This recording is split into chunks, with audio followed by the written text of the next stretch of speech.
Saudaraku yang kekasih dalam nama Yesus, hari ini saya membawakan firman Tuhan mengenai kesungguhan hati. Sungguh-sungguh hati. Sungguh-sungguh hati mengikut Tuhan. Dengan segenap hati mengikut Tuhan. Dan dengan segenap hati menginjil. Dengan segenap hati melayani. Dengan segenap hati mengasihi. Kita lihat nanti dalam pelayanan Paulus. Firman Tuhan berkata dalam Roma 12 ayat 11. Janganlah hendaknya kerajinanmu kendor. Biarlah ruhmu menyala-nyala. Dan layanilah Tuhan. Pada pagi hari yang indah ini. Renungkanlah hidup rohani kita. Adakah kita menyala-nyala bagi Tuhan. Bersemangat bagi Tuhan. Mengasihi Tuhan. Mengasihi jiwa-jiwa. Ruhmu menyala-nyala, firman Tuhan berkata. Jangan hendaknya kerajinanmu kendor. Bukan hanya rajin mengerjakan pekerjaan dunia ini, rajin mengerjakan pekerjaan Tuhan, rajin berdoa, rajin membaca firman Tuhan. Jangan kendor pada akhir zaman ini. Amin, saudara. Jangan itu berkurang. Setan mau menipu kita supaya kita lemah pada akhir zaman ini. Supaya semua perkara yang terjadi, gejolak yang terjadi, krisis yang terjadi pada akhir zaman ini memenuhkan pikiran kita. Kita tenggelam di dalamnya. Akhirnya membawa kita bingung. Bahkan lebih jauh bisa membawa kita menjadi takut dan khawatir. Sehingga kerajinan kita untuk perkara rohani kendor. Justru sebaliknya, pada akhir zaman ini, pada waktu krisis, pada waktu gejolak begini, pada waktu banyak kerusuhan, disitulah hendaknya kerajinan kita untuk Tuhan tidak kendor. Maka kita bertambah menyala-nyala, melayani Tuhan, membawa jiwa-jiwa kepada Tuhan. Karena pada waktu itulah jiwa-jiwa saudaraku terbuka hatinya buat Tuhan.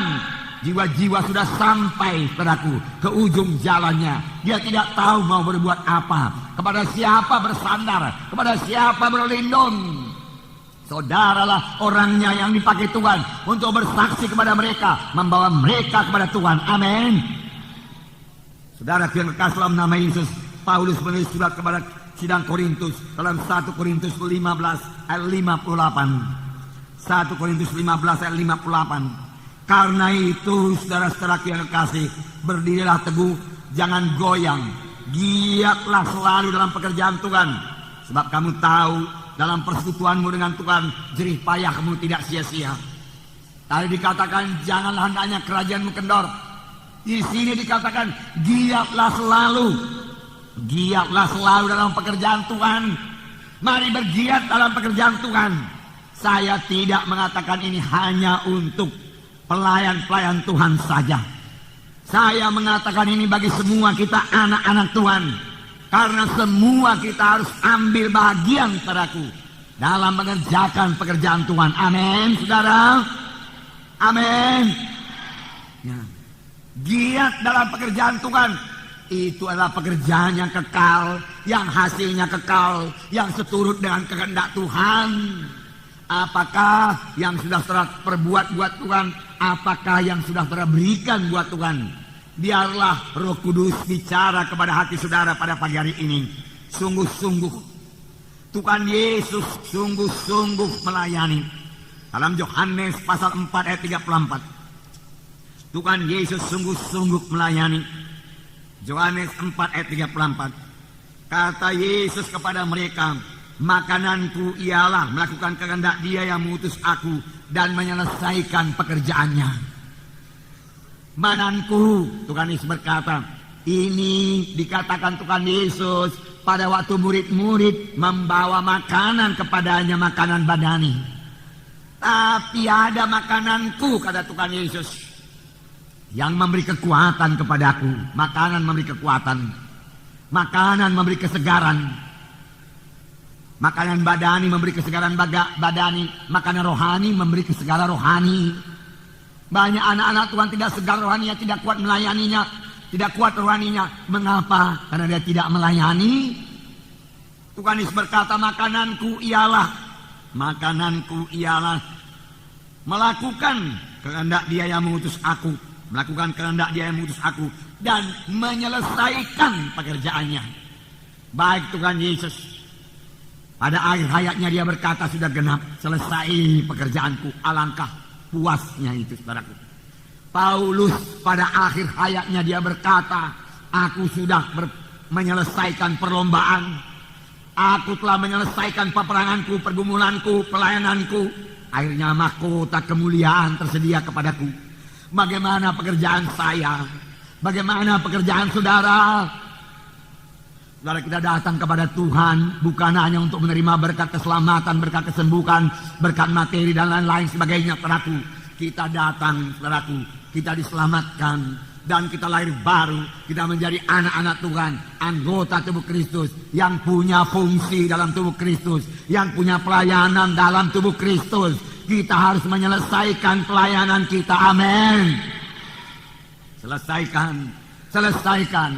Dan ini perlu tindakan, bahkan tindakan yang berani, tindakan yang banyak kali dikatakan oleh orang dunia ini tidak masuk di akal. Mengapa pekerjaan yang begitu baik ditinggalkan? Mengapa dunia ditinggalkan?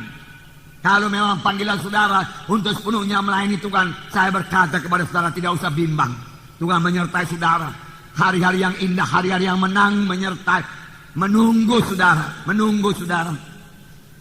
Hari-hari yang sukacita, hari bersorak-sorai menunggu saudara. Puji Tuhan. Sungguh-sungguh. Tuhan hanya menerima yang sungguh-sungguh. Tidak ada separuh-separuh hati mengikut Tuhan. Tidak ada asal-asalan saja dalam pelayanan. Tuhan minta sungguh-sungguh. Ibrani 11 ayat 6, perhatikan. Ibrani 11 ayat 6. Di sini ada terdapat perkataan sungguh-sungguh. Tetapi tanpa iman tidak mungkin orang berkenan kepada Allah. Sebab barang siapa berpaling kepada Allah, ia harus percaya bahwa Allah ada dan bahwa Allah memberi upah kepada orang yang sungguh-sungguh mencari Dia. Segenap hati mencari Dia. Kepada siapa Tuhan memberi upah? Kepada siapa kesembuhan diberikan? Kepada siapa berkat diberikan? Kepada siapa urapan diberikan? Kepada siapa kuasa diberikan? Kepada orang yang sungguh-sungguh mencari Tuhan. Kepada orang yang sungguh-sungguh berdoa. Kepada orang yang sungguh-sungguh berseru kepada Tuhan. Amin. Tidak ada separuh hati dalam mengikut Tuhan, saudaraku. Tidak ada separuh hati, saudaraku, dalam melayani, saudaraku. Tidak ada. Harus dengan sungguh-sungguh.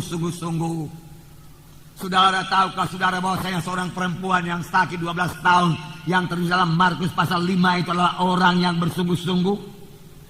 12 tahun dia sakit, saudaraku, dia bersungguh-sungguh mencari kesembuhan. Walaupun pada mulanya jalannya tidak benar, tetapi dia bersungguh-sungguh, bersemangat.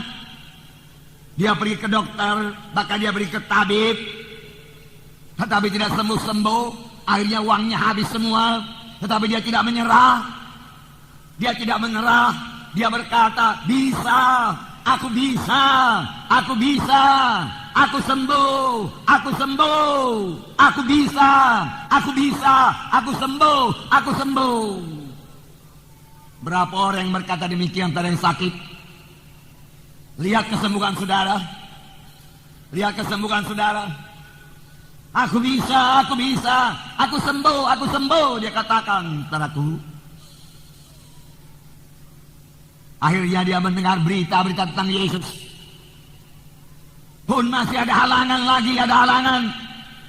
Tapi dia berkata, bisa kuatasi halangan itu. Bisa ku tembus halangan itu. Kalau aku jamah jubah Yesus, aku mesti sembuh. Aku sembuh. Dia lihat kesembuhan. Bagaimana kita yang menginjil ini? Bagaimana saudara membawa jiwa-jiwa? Sedikit halangan menyerah, itu artinya tidak sungguh-sungguh. Mari datang ke gereja kami, sana ada mujizat Tuhan, kuasa Tuhan. Orang berkata, ada acara aku hari Minggu kok. Mundur. Kurang sungguh-sungguh. Saudara, ini akhir zaman, tantangan bertambah berat. Kalau kita saudaraku kurang bulat dalam tekad, kurang teguh dalam Tuhan, saudaraku kurang bersungguh-sungguh, saudaraku, kita bukan hanya tidak berhasil membawa jiwa-jiwa kepada Tuhan, kita pun bisa rontok dari jalan Tuhan. Firman Tuhan berkata pada akhir zaman akan datang satu masa yang sukar. Daripada masa yang sukar, saudaraku, Di mana pekerjaan setan bertambah-tambah, merusak manusia ini, saudara sudah lihat sendiri. Bagaimana dia merusak muda-mudi. Saudara, di situ juga anugerah Tuhan bertambah-tambah bagi yang sungguh-sungguh mencari Yesus.